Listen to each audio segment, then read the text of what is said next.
Welcome to The Vinyl Guide, the podcast for record collectors and music nerds. Here's your host, the biggest record nerd of them all, Nate Goyer. Well, hey everyone, it's Nate. Welcome to episode 554 of The Vinyl Guide, the podcast for record collectors and music nerds. And today, dear people, I'm very proud to be sharing a very interesting conversation I recently had with Everlast. He's had quite a long career in several different phases and several artistic chances he's taken and been quite successful with it. You know, he started off as a graffiti kid and with Ice-T's Rhyme Syndicate. Of course, he went on to House of Pain, which was a massive success, and then reinvented himself with Whitey Ford in the late 90s, and he continues to follow his muse. Of course, we talk about that journey today. We discuss how the success of Jump Around gave him that freedom to never chase a hit again, so he can do absolutely what he wants creatively. I remember as a youngling getting those early hip-hop albums. I remember getting that Rhyme Syndicate compilation, probably on a cassette tape for my 82 Toyota Corolla. I remember hearing of this Everlast kid and probably noticing in the little cassette J card how he looked a lot like me. Then a few years later, debating whether he was the same guy in House of Pain. And of course, it turns out he was, and then he drops Whitey Ford.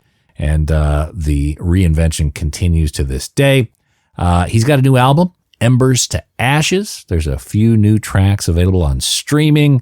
You can check out right now. Of course, you could pre-order the vinyl. There's some orange vinyl. I think there's some autograph stuff as well. And I'll put a link in this episode page if you want to grab a copy. Of course, you go to streaming right now, listen to the initial songs, and of course, set yourself up to download the entire album when it comes out in August. That is Everlast, Embers to Ashes, which we also cover in our conversation today. Alrighty, without further delay, let's catch up with Everlast and talk everything from Rhyme Syndicate to Embers to Ashes.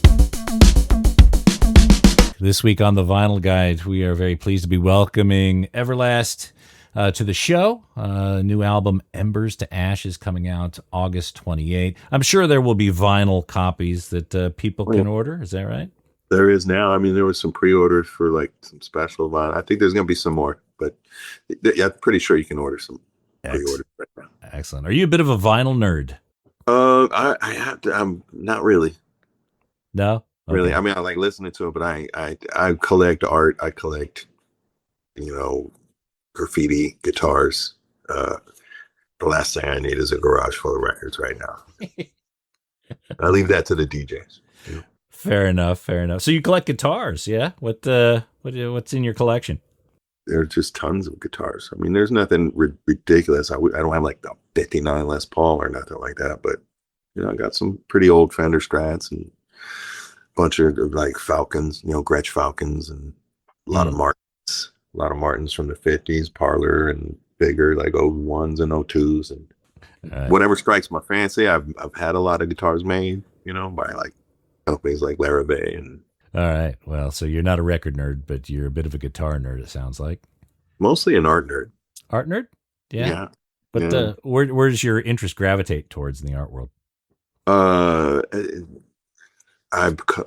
house is like a painting gallery, so I grew up thinking before all this, thought I was a graffiti writer at one point. So all my friends were graffiti writers, and some of them became successful, and, I followed their, journeys and started discovering other art and other artists, discovering magazines like Juxtaposed back in the day. And I collected like I still do, like the original Hong Kong vinyl, and a lot of the graffiti guys got into that early, like 90s, and so it was like really rare and hard to get stuff because it was only over there, so I'm a nerd for that kind of stuff. So my kids are graffiti artists.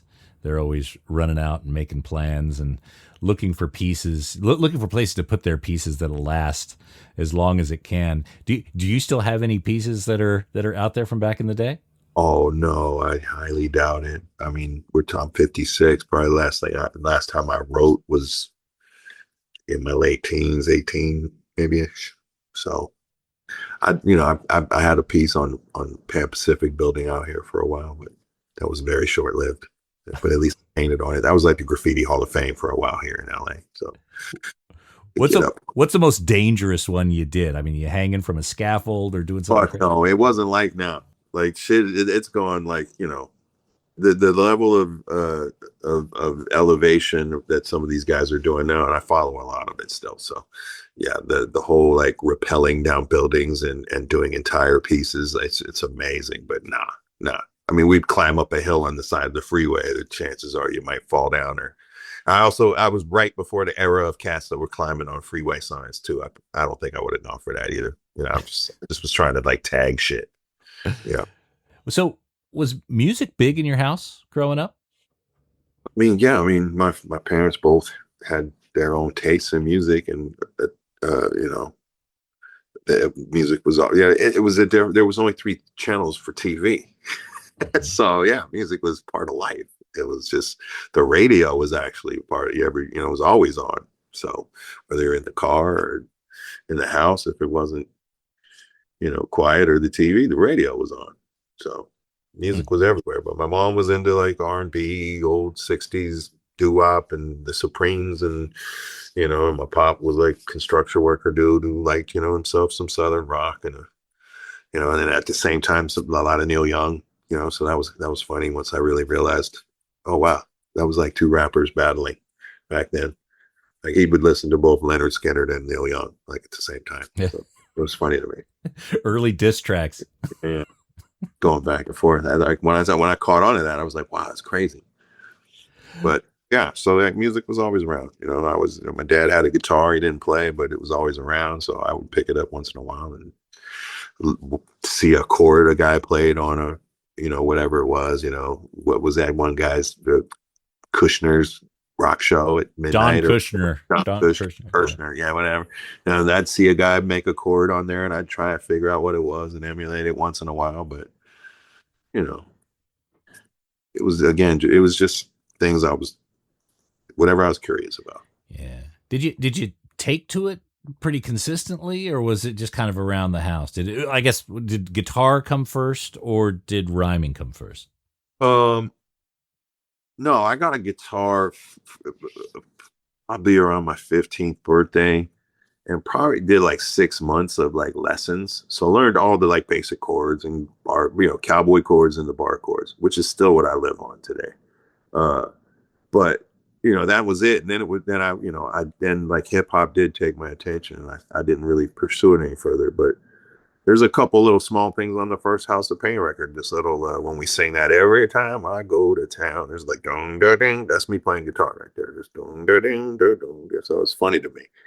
But yeah, I mean, I didn't really start understanding like even how I play guitar. I play guitar it's a simple way, but like I play like a drum more than I play it any other way. Like once I kind of came across a dude who just showed me like do this, and ever since I think of it like a drum more than anything else. So it's only, and like forever I could never play something and actually sing or rhyme while I was playing it. And then I don't know, just one day it happened, and I was like, oh shit. It was like right after I left House of Pain, like I was playing around, and the beginnings of what it's like was forming, and I just started humming it, and then I started saying it, and before I knew it, I was actually playing and singing, and I was like, oh wow. I was like, it was really strange because I wasn't trying, and all the times I tried for so many years, it didn't work.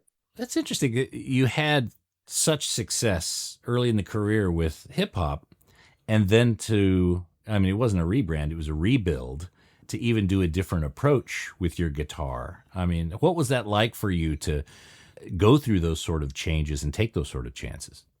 Well, I mean, Whitey Ford was going to be just a hip hop record. If you listen to it, it's mostly rap.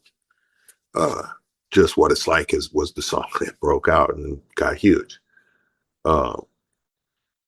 It was everything. It's hard to like, when you get asked questions, how or why, I don't know. I don't know. I just do.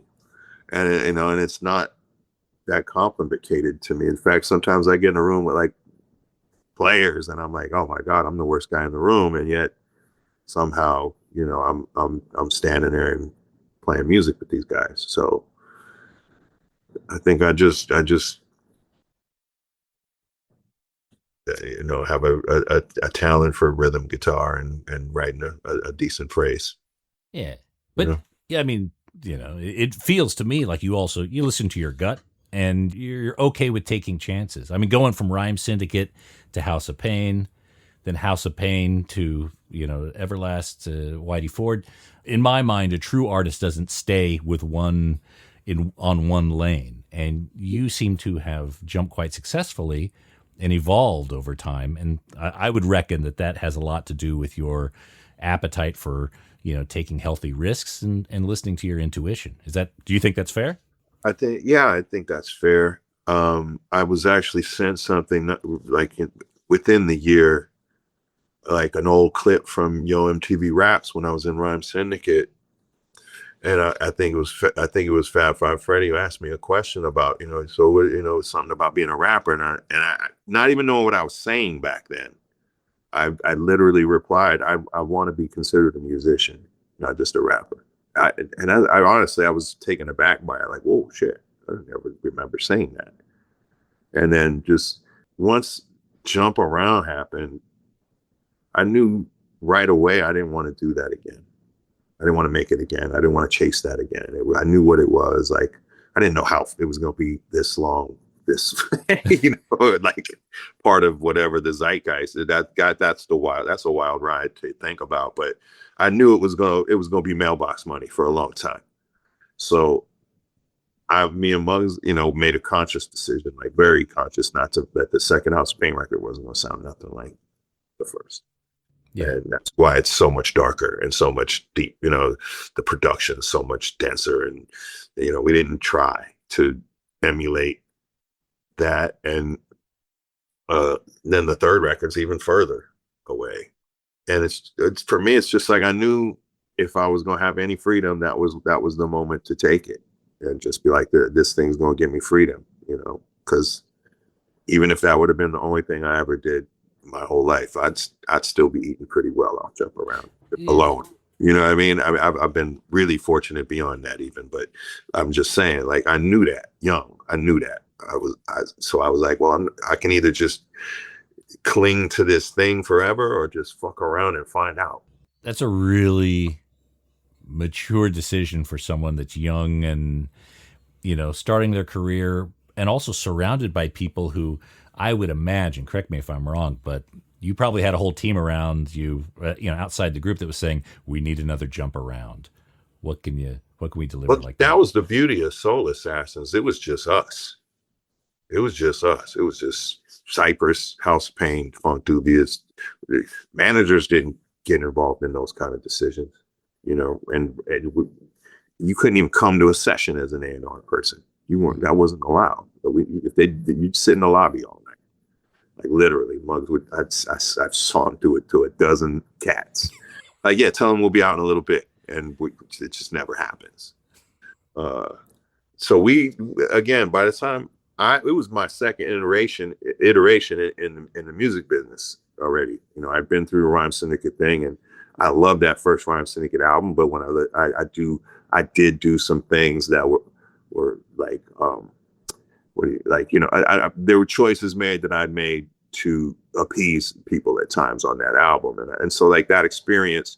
Once I did experience success, and we had such a tight knit unit and all that, I knew I didn't want to be chasing anybody's vision of what something should be. I wanted to be out here doing something that I at least was scared of a little bit. I wanted to be skydiving every day, kind of thing. Yeah. It's like it's that or what. I don't like to jog. Fuck that. I want to skydive every day. Let's go. Or go big game hunting. We're gonna do something like that every day. Let's find out who we are, what we can do. Live a big life. Try. Yeah. Because look, I first heard your name through the Rhyme Syndicate Coming Through compilation. I was maybe there's a parallel. I was in the Bay Area, a young white kid discovering hip hop, making trips up to Oakland, getting in situations that, looking back, could have been more precarious than I thought at the time. What was it like for you being in that community? You were in Los Angeles at the time, yeah? Yeah. Like I thought I was a graffiti writer, and the guys I used to run around with were one rap guy named Divine Styler, who's been a dear friend of mine my entire life, and a couple other cats. But like they were actually already involved with the Rhyme Syndicate with Ice and making records and rapping and stuff. And I would just be tagging along with them, literally tagging and painting and hanging out, and just I would use a rhyme to make fun, when we'd be having snap sessions and trying to, cab on each other's moms, and so but I'd do it in a rhyme. And then one day Divine pulled me aside and he said, "Yo, you could rap. You should fuck around." Almost like, "Hey, you should fuck around, find out," and that's kind of how Bilal Bashir was the guy doing a lot of the work, the beats and stuff. He had a beat, jumped on it, and it turned into the record that was on that album. Like literally, like I didn't try 10 times. It just happened. I tried and it happened. That was your first track, your first. My first like cohesive rhyme ever written that I ever wrote. Far out. Now, I always found back in the day that there were a lot of similarities between hip hop and like heavy metal or punk. I always felt they had very similar energy, and they brought a lot of the same kind of emotions out. Very hard sounding, aggressive music. Did you get into any? Because the L.A. punk scene was kicking off, at that time.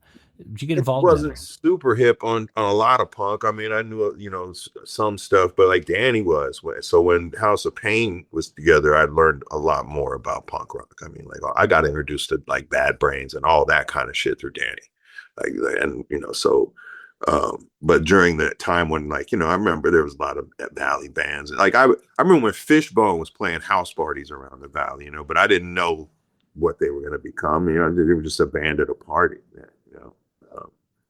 a good one. But I wasn't like that deep into it when a lot of people were, like big ska stuff, like movement back then. Like there was a lot of bands at backyard parties. I miss that shit. That needs to come back. Youngsters need to start forming bands again. How do you reckon we could make that happen? Because I've got the same feeling that, where does a kid even learn to play guitar these days? It's not in schools or anything like that. It's YouTube. Easy. Yeah. And then you just find it, that would be my suggestion. YouTube to start, and then you find a guitar player. Like you start hanging out. Once you start playing, it's going to come to you. Even if it's not in huge successful ways, it's like the energy you're dealing in. You're going to meet musicians if you start playing guitar, because you're going to start noticing things more that are music related, and you're going to be more interested in these things. It's going to happen. It's all going to start swirling around, and that's how I found it. Mm-hmm. It's like money. It's the same thing. It's an illusion. You know what I mean? If you spend it wisely and the right people are benefiting from, like, that's why I like to patron artists so much. You know what I mean? Because for me, it's like, that's good money out the door. Because money's just paper and it's fake anyways. But like, I'd rather have 5 million paintings than $5 million. And maybe only 2 of those paintings will ever become worth something, but they'll be worth a lot. So I'll risk it. I don't care. Fuck around, find out. I'm gonna make a shirt now. Fuck around, find out. I think that phrase is like my own. No, I'm just saying my own version. I'll make something related. Do you still do art yourself? Drawing, visual arts? I mean, I'm one of these guys who, like, if you leave me with a pen and a pad, it's gonna just be covered in tags. Like in 10 minutes, it'll just be. I'll need another page. I'll just be I'll fill a book with tags. I don't know if that's an OCD thing. I think a lot of graffiti is cats with OCD that just want to go out and write their name a million times everywhere. And I lean towards that side. I was never a brilliant muralist. I just tried to get out and get up, and I could paint a little bit. Do you have a specific tag? Certain letters? Oh, back then it was Midas, and then, but I mean, whether, I'm going to take the fifth on whether there's any current names. Okay. Good to talk about. I understand the motivation for discreetness on that. So based off that one track on the Coming Through compilation, you turn that into a full album, Forever Everlasting. What was that transition like? Again, I didn't turn it into that. It that opportunity presented itself. Like I probably would have got an album deal with Ice anyways, but technically I wasn't signed. I was still part of Rhyme Syndicate Productions, but I got signed to Warner Brothers direct. Um, um, and still through his production deal and all, but like I was like part of Warner Black music department. It was a strange time just because I was this only white kid, and rap wasn't even popping like that. Like, you know, the Black music department was about like Prince and Anita Baker and stuff like that. You know what I mean? It's like, so rap even was just like a hassle to a lot of these cats, especially like some white boy now. You know, so it was a little tough uphill battle. And that's what I'm saying. Like, well, you know, I think about half that record are songs that that's were pure me. And then there was ones like, you know, like the singles they chose, like I Got the Knack. I made the record, I made the choice. Nobody forced me, but like, it was like, they wanted a version of a Wild Thing. And so it was like, all right, we came up with, oh shit, fucking, this is a cool riff on My Sharona, bang. It's kind of in that vein. Let's do it, and bang. So those are, that you know, that's the reason I'm supremely grateful that record really never went anywhere. You know, because, and that's why House of Pain, we took full control of everything. I knew by then, if you didn't dictate who you are, or what you want to be, and how you want to sound, somebody else would. Yeah, it was a quiet lesson for you. Yeah, I survived my paying of dues. A lot of cats didn't. So when House of Pain came together, and of course, Jump Around, no one could have predicted how massive that would be, even to this day. When did you first kind of start to realize, when did your eyes open to the fact that, oh my God, this is getting way bigger than we thought? I don't know. I just know that Cypress was just releasing their first album when we did the demo stuff. And so basically Muggs went on tour and threw a demo at me and said, you know, go shop this shit. And I went and got a friend, and a guy named DJP, and he helped, you know, us, you know, get it to a bunch of labels. And I think within like 3 days, like we were like had people all over us. Oh, you know, as far as like contacting us, trying to this, that, and the other. And, you know, after it all boiled down and whatnot, I think the reason we wound up at Tommy Boy is it was like the only people that probably could have beat him out at the time would have been Def Jam, you know, because for us, it was like, we were looking at the labels. We had all these labels offering us even more money than Tommy Boy, like Charisma, who had just done at that time that Monks record with the little beat, drum beat under it. It was, you know, they had a lot of money, and they were all, but like we all agreed, like the Tommy Boy logo and just the whole culture of it was where we want, you know, what we wanted to be connected with more than any other label and whatnot. Was you coming off the back of Forever Everlasting and Rhyme Syndicate? Was that a benefit, or was that a challenge going forward with House of Pain? The funny part is most of them didn't even know it till like after listening. Not I mean, we weren't signed yet, but that was one of the questions, like from Monica Lynch, who was the president of Tommy Boy at the time, and one of the main reasons we actually like that really made us, you know, lock in and say like, all right, we fuck with y'all. But yeah, she asked me, she was like, are you the dude from Everlast Rant? And I was like, yes. And she's like, wow, that's crazy. So, you know, I went the whole, like I said, Danny Boy had put me in this punk rock like history lesson at a time, and like that's why the head got shaved. I was going for a Rollins thing, you know what I mean? To be perfectly honest, I was just trying to catch that energy of like, all right, fuck it all, you know, shave it off. Let's just fucking be us and do what we do. It's so funny. I remember having a conversation with whether the Everlast in House of Pain was the same one from Rhyme Syndicate. Because back then you don't have the internet, you can't kind of fact check this. So it was kind of on speculation, comparing photos and shit. Yeah, and it was a much different look. Yeah. You know? So the name Everlast, I mean, that a lot of power in that name. How did you become Everlast? It's a long story short is I knew some cats out in New York that were, one of them being Divine Styler, that were dabbling in what they call the 5% nation and all the, doing the knowledge of all that stuff. And I kind of started, reading a few things and just I read one day Everlast. It was was one of the attributes of a law, and I just was like, okay. And just the thought of it, I never really realized that, until like nowadays, all these people talk about manifestation and whatnot. But perhaps, if there's something to it, then maybe selecting that name is why y'all can't get rid of me. You know what I mean? I don't know. There wasn't a boxing angle or anything like that in there. No. It started with Eric Rock's Everlasting, and then there was a friend of mine who had a similar name, who I don't really care to mention, but it was early on in our young days. But like, and then I just cut off the Eric Rocks and just Everlast. Mm-hmm. How the formation of it, but it stuck because, like I said, that was once I learned. I was like, that's why I cut it down. Is this previous explanation? Yeah. Okay. So House of Pain releases Jump Around. At some point you have to get this moment. You hear it playing in a stadium or something like that, where all of a sudden you're like, okay, this is great. I think the craziest thing at night that I, like, as far as like hearing it, because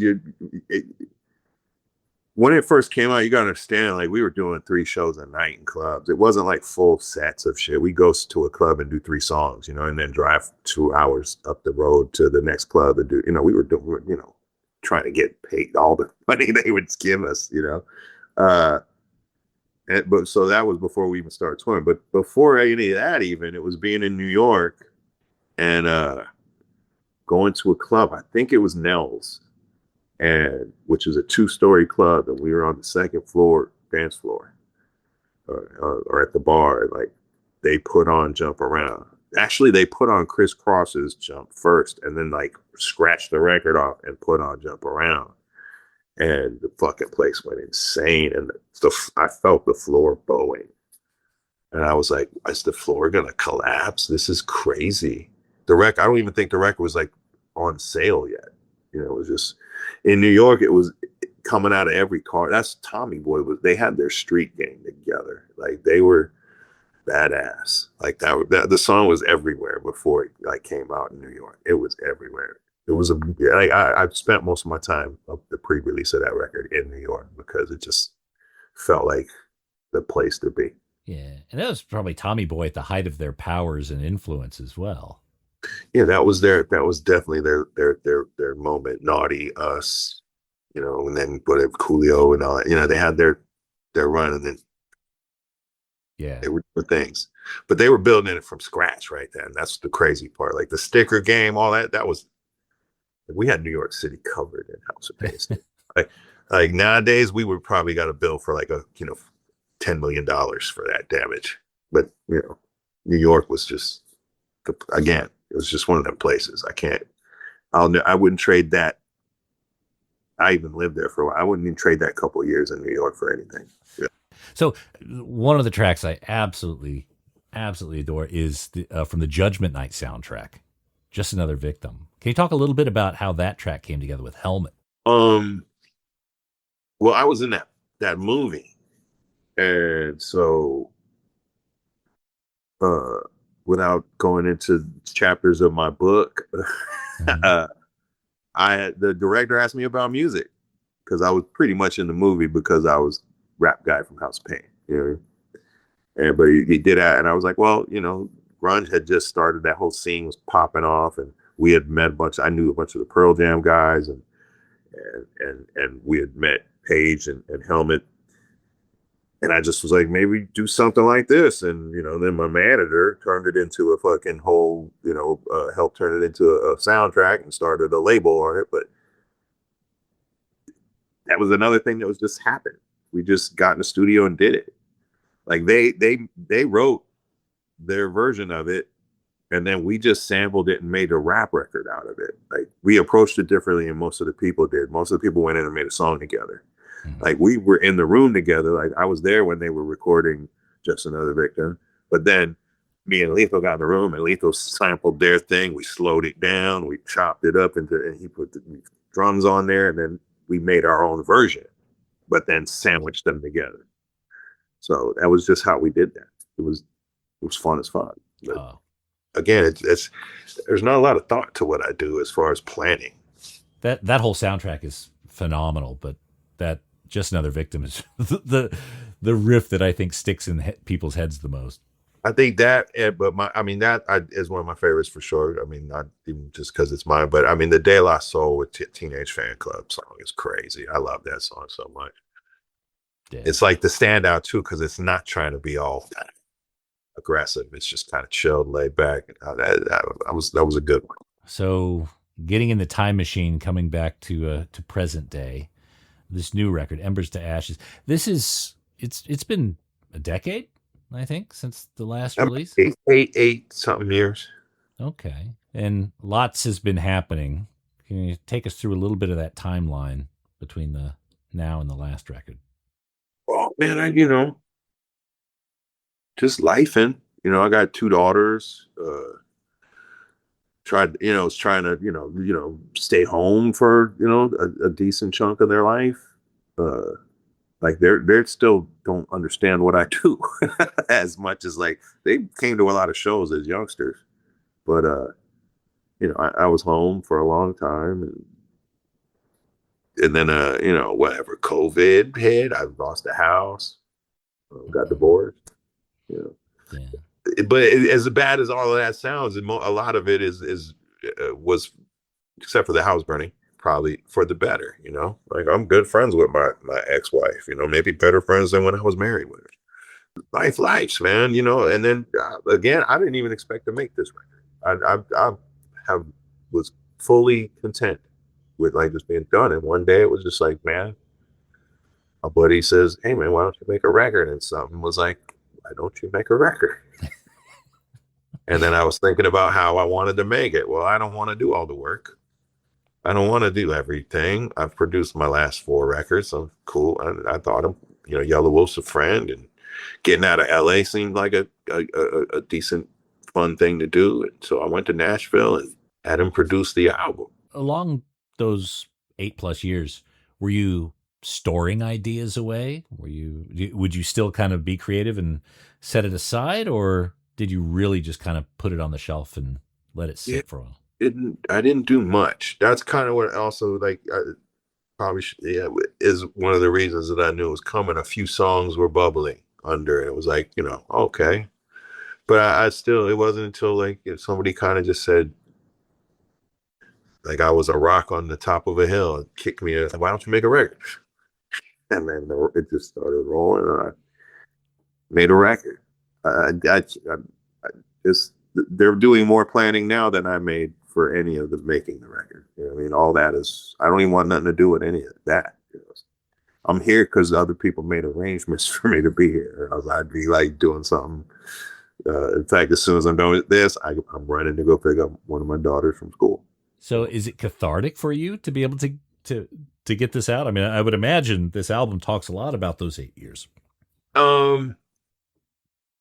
Some of it, yeah, there's some of it in there for sure. There's also some lighter hearted and more poppier kind of thought patterns and ideas than I've tried before.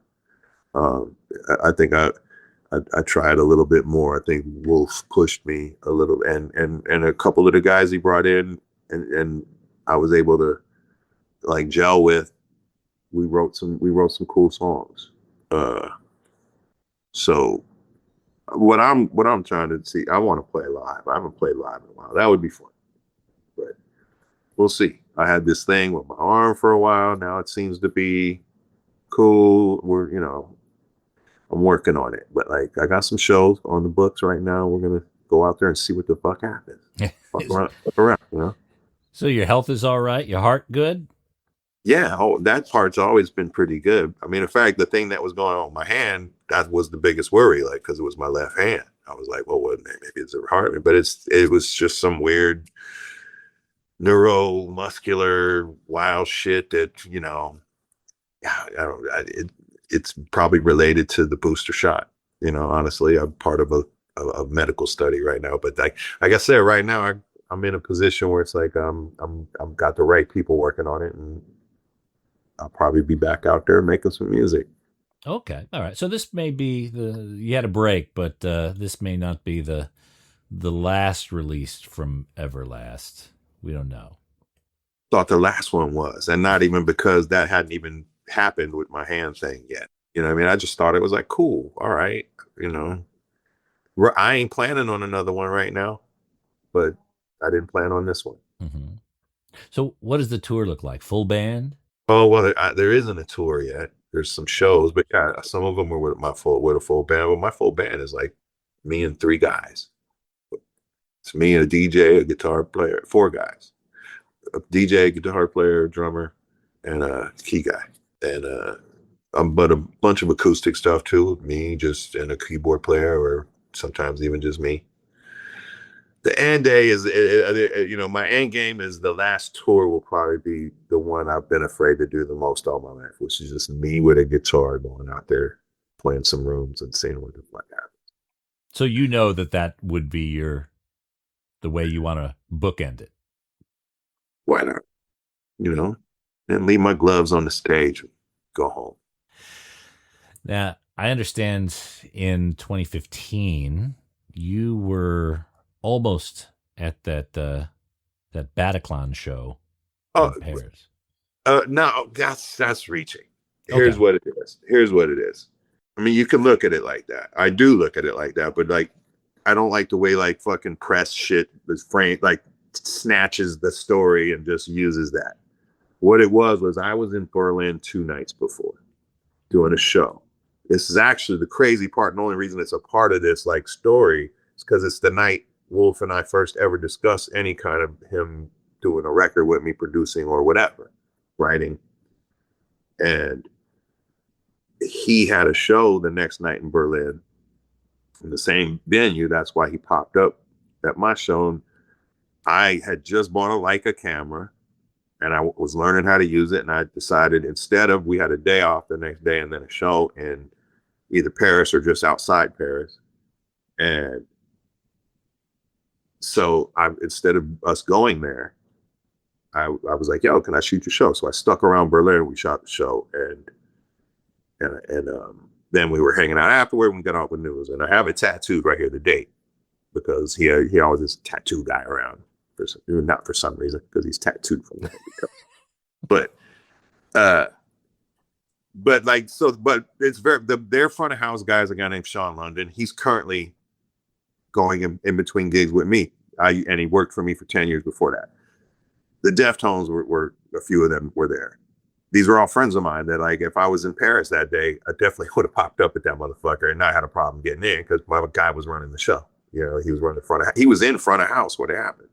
Like when the whole thing, Sean, so that's the connection. It's not saying it's not like this. I didn't get on that plane that crashed into the building, Final Destination vibe. It's just like, yo, I absolutely could have been there. Yeah. But a different choice was made for me. I decided I wanted to learn more about this, really expensive camera I had bought. So, I got lucky by, just going with the gut again, But yeah, I just know if we would have took that day off and went there, I probably would have been at that show. That's probably where okay. All right. So working with Yellow Wolf, what is his style, his approach taught you going through this process? You gotta just go for it. I mean, he's bold, man. I mean, he has no fear about trying some shit. Even some of the vocals, he did a lot of like vocal like arranging and even a few sections of work with his own on my record that kind of blew me away. Like, and he even will be like, yeah, I didn't know I could do that till I did it. And I was like, shit, so I already had a little bit of that, but he's full blast. Like, he gives no fucks. He's going for it. He's there to make music and not give a fuck who cares what it is. It's about his vision. Is there anything that process or that vision surprised you about yourself? Well, the only thing I would say was like, that I was, either he did everything perfectly the way I would have done it, or I'm a relatively producible guy. You know what I mean? Because we didn't have one, like, there wasn't really any butting heads about decisions or like choices. So like either he did it exactly the way I would have, which I don't think is the case, because it sounds like a different record than I would have made if you listen to what my styles of production are. So he got me to, like, you know, do a lot of, like, especially vocally. He pushed me to sing. I think it's the best I've sounded singing on a record. So, you know, most of the time I'm rap singing or sing rapping, one of those. You know? And this was kind of just, nah, let's sing. Yeah. You strike me as someone who's always wanting to serve the best idea, not just their own idea. As someone who's worked with collectives and groups early on and also self-produced, you seem to be, you know, and this is a compliment, you seem to be a guy who's very coachable in those sort of situations. Well, that's, yeah, kind of was what I was saying about, like, what I don't think I really thought of it that way until Wolf, like, because like it with Muggs and all that. Muggs is an amazing producer. He was the first guy to ever tell me, like, no, that sucked, do it again. And you had to be like, all right, well, shit, I'm gonna take, you're the homie, I'm gonna take the word for it. So that was learning that, with having that guy around was a big part of that, because he was the homie, but he could still say that shit to you. You know, like a stranger probably couldn't have said that to me in that, like, after Jump Around. Like, if you would have just came in the room, been some producer, you know, they'd be like, you know, get the fuck out of here. I don't, you know. But like Muggs, we listen to from day one. So, any plans to come to Australia?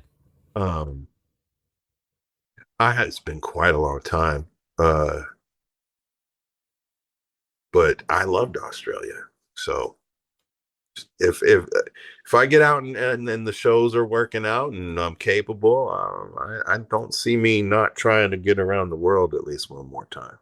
You know? All right. It's interesting. I followed your career, going through all the old hip hop and experimenting, grabbing every tape and CD I could find. And there was this guy, Everlast, is part of Rhyme Syndicate. Been keeping an eye on you ever since. So I really appreciate you taking the time, man. That's, you're just as old as I am then. Yeah, it's getting that way. Yeah, the knees are buckling, but I'm still on my hind legs. Oh yeah, you don't expect me to jump around. I'll sing it. And give it to my cartilage. You can still wave your arms in the air like you don't care, but yeah, jumping around's limited. Get behind the monitor and just do kind of a. See, that even looks like I'm trying to see. Hey. All right, man. We're good, brother. All right, man. Thanks for having me, man. Take care. All right, take it slow. Cheers.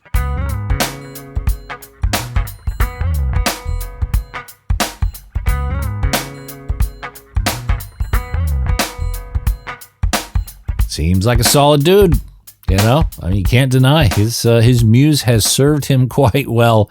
And again, what a career he's had. Again, Embers to Ashes. Links in this episode page where you can grab the vinyl copies. And that's it for this episode of The Vinyl Guide. Thank you so much for tuning in. And a quick plug for our Patreon page, patreon.com/Vinyl Guide. That's how you go and help support this show. You know, $5, $10, whatever else you could do each month. Sure keeps me plugged in with beer and burritos and pumping out these episodes. That's patreon.com/Vinyl Guide. Huge thanks to everyone who's helping support this show and, of course, sharing it on social media and leaving those positive reviews. That is huge as well. We'll be back shortly with a brand new episode. So until we talk next time, you all behave yourselves. And thanks again for listening to the Vinyl Guide podcast. Cheers.